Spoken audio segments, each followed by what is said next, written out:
Ed eccoci nell'ultima parte del Sindaco Risponde, l'appuntamento del martedì, gruppo TV7. Vi ricordo tra l'altro che è la penultima puntata che avremo ospite il Sindaco, poi ci sarà la par condicio, quindi non potrà più intervenire nella nostra trasmissione, quindi approfittatene nella prossima per fare delle domande al Sindaco Sergio Giordani, che puntualmente viene ogni martedì dalle 19:30 alle 20:25. Messaggi, andiamo Dennis con il prossimo.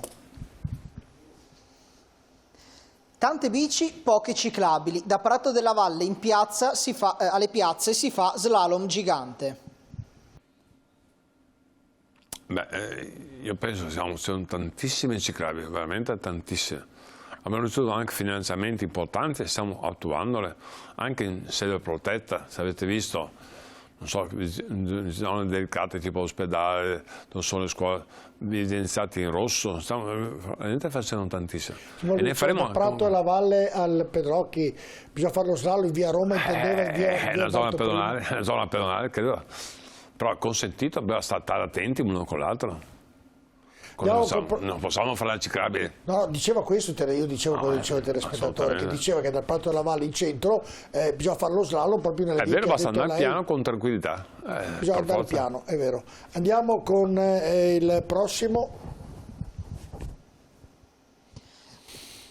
Alle biciclette e ai monopattini in sharing vengono concessi dei posti assurdi per essere parcheggiati, trovandosi molte volte a bloccare i marciapiedi e gli ingressi delle case. E chiedo scusa Sindaco, questo messaggio però è ripetuto spesso, magari se il Sindaco risponderà, perché arrivano continuamente queste problematiche. Il Sindaco l'ha spiegato molte volte che bisogna avere un po' di educazione da parte di chi lo usa, e ogni sera passa gli addetti ai lavori che cercano di sistemarle. Però Sindaco, non voglio rubarle la parola. No, però no, è vero, però è migliorata la situazione obiettivamente.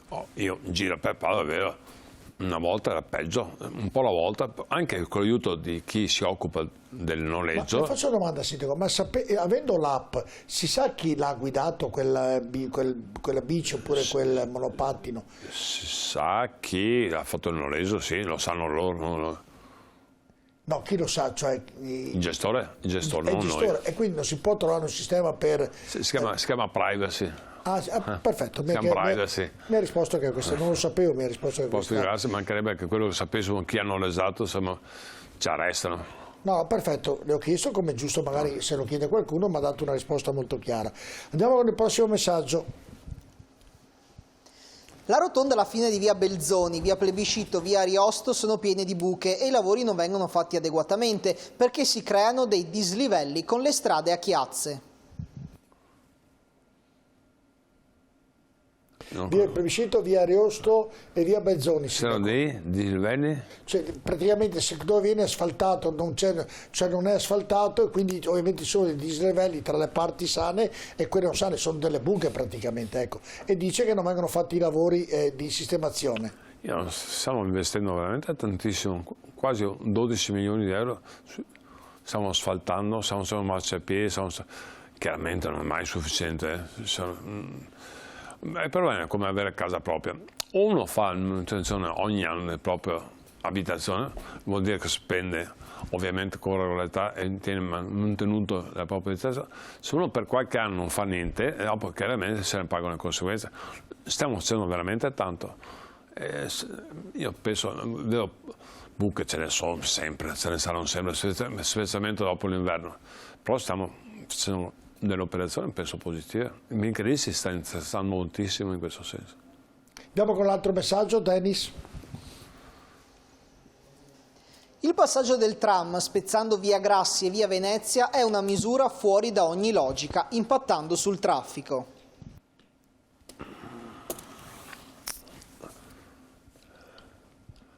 Vengono fatti degli studi su queste cose qua, non è che sia fatto a caso che qualcuno sono degli studi precisi sul traffico, che effetti ha, che effetti non ha, il traffico dovrebbe diminuire proprio per mezzo del tram. 20 milioni di persone dal 2026 prenderanno il tram, 20 milioni di persone all'anno. Mi auguro che sia meno macchine. Mi auguro, sono sicuro.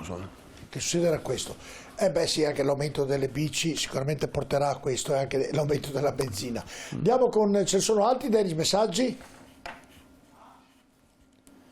Non ho capito. No, era l'ultimo di questo giro. Era l'ultimo di questo giro. Senta, ha avuto un gran successo il centro congressi, è fantastico. l'inaugurazione, poi l'interporto, poi la regione, poi la polizia, insomma si sta usando alla grande quel centro congressi lì, con grande soddisfazione da parte di tutti. Ah sì, ricordo che è iniziato 12 anni fa, per cui ho completato un lavoro che è stato iniziato da altri sindaci, per cui va dato merito a tutti. Sono preoccupato perché se sono venuti 12 anni lì, non so all'ospedale quanto ci vorrà.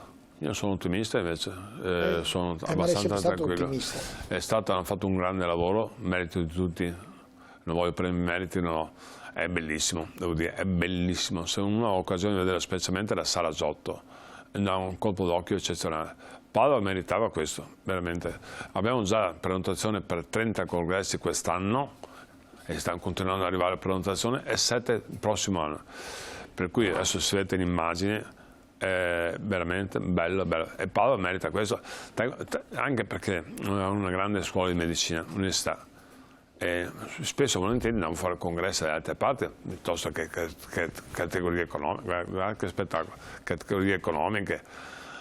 Può essere usato anche per fare musica, perché abbiamo iniziato con un concerto, sono veramente soddisfatto. E ringrazio il Presidente Sant'Onofrio che ha lavorato insieme ai suoi collaboratori, i nostri tecnici comunali, per hanno lavorato loro, sono stati operativi veramente spettacolari. Spettacolare. Bellissimo.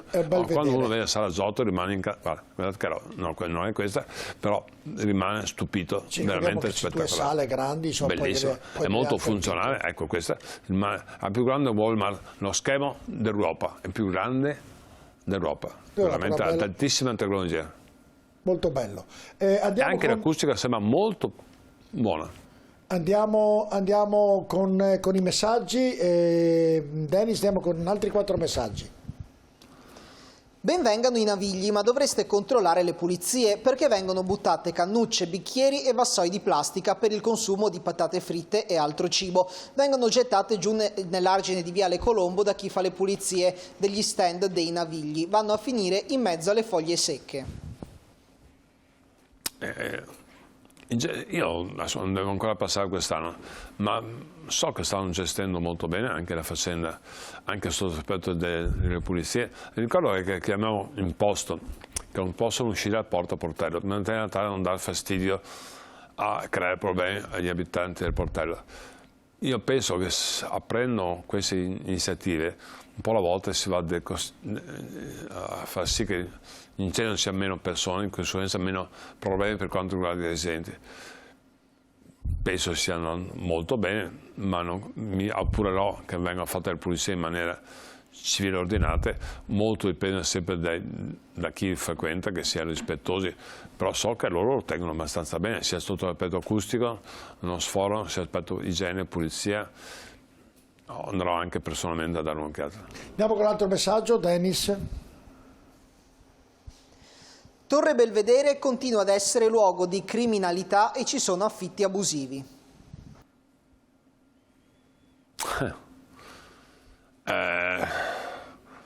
Devo dire che ringrazio sia la polizia locale, sia la polizia di Stato che la questura e carabinieri.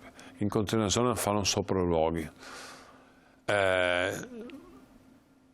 molto migliorata la situazione, perché in continuazione, specialmente la polizia di Stato, quest'ora ha preso a cuore il problema.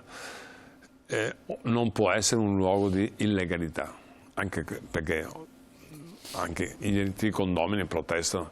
C'è il massimo di attenzione su questa torre. È una torre molto grande, ampia, di conseguenza ci può essere qualcosa, però vi ricordo che sono attenzionato in maniera puntuale la torre. Diamo un altro messaggio, Dennis. Il tram lieviterà con i costi e vi saranno ingenti costi di manutenzione nel tempo, senza contare che gli stessi autisti del tram si lamentavano della loro inefficienza.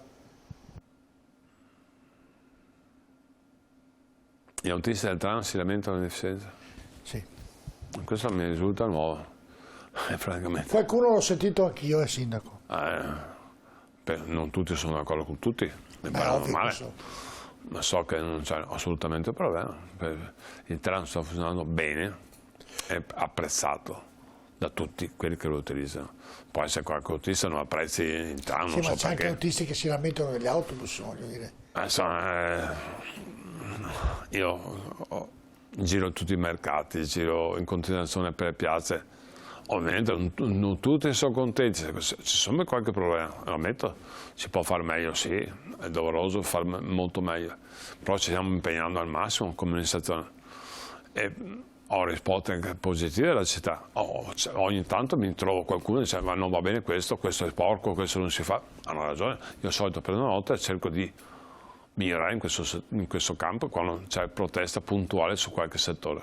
Anche stamattina sono stato alla cella, dico questo non va bene, tutto il resto va bene, questo non va, e prendo nota e cerco di migliorare la faccenda. Certo, andiamo con, credo, l'ultimo, Dennis, il messaggio. Sì, è il quarto di questa serie. Il traffico di Ponte Vigo d'Arzere è ormai insostenibile e molti residenti sono ormai molto irritati.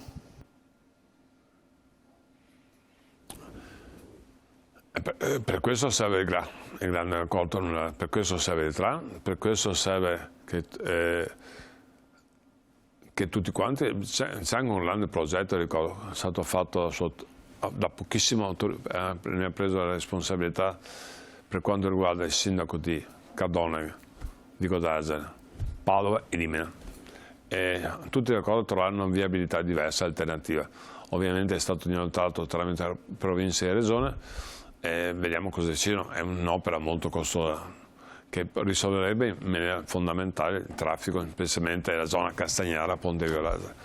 Vediamo se è fattibile sotto anche l'aspetto, e la regione costa tanto, deve utilizzare il PNRR. Nel frattempo si può trovare, perché prima venga costruito il grande raccordo anulare, quando verrà fatto ci vorrà tempo, ecco, però lì il traffico è davvero intenso, si può fare qualcosa, sindaco? Ho già spiegato che c'è un progetto fatto da Padova, Cardone, di Godarzere. No, non si è capito, ma in tempi brevi, dicevo. Ma i tempi brevi sono 3, 4, 5 anni, non sono mai brevi i tempi. Ma io dicevo, chiedevo questo. I tempi brevi non esistono. Senta, devo chiudere. Il Padova andrà in B direttamente, cosa pensa lei? Le faccio questa domanda. Non sento. Vabbè, non vuole rispondere. Non sento.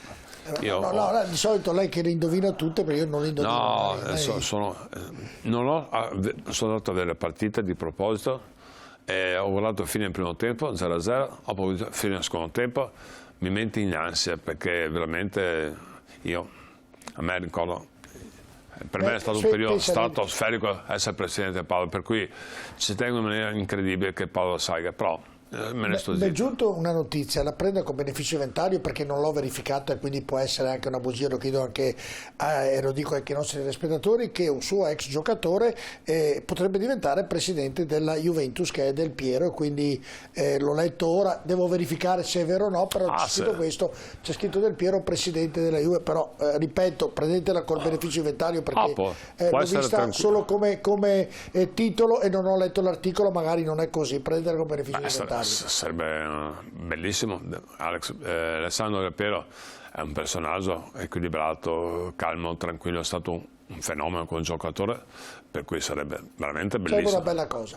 Sì, sarebbe bello. Non so se sia vero o meno, no, è la prima volta che lo sento. L'ho letto così come però titolo, sarebbe bello con un ex giocatore del Padova diventasse diventasse anche presidente. Sì, l'ho letto così, lo prenda come beneficio inventario, poi guarderò con attenzione. Però può essere che ha la testa giusta per quanto riguarda fare il presidente. Grazie sindaco, buon lavoro per questa settimana, grazie di essere intervenuto al Sindaco Risponde. Ci sarà martedì prossimo per l'ultima puntata, ovviamente, perché poi ci sarà la par condicio per via delle amministrative, ma anche per via ovviamente del referendum che si voterà il 12 di giugno, tutto in una giornata, quindi bisognerà rispettarlo. Grazie sindaco, e vi lascio l'informazione di TV7 con iReporter, buona serata.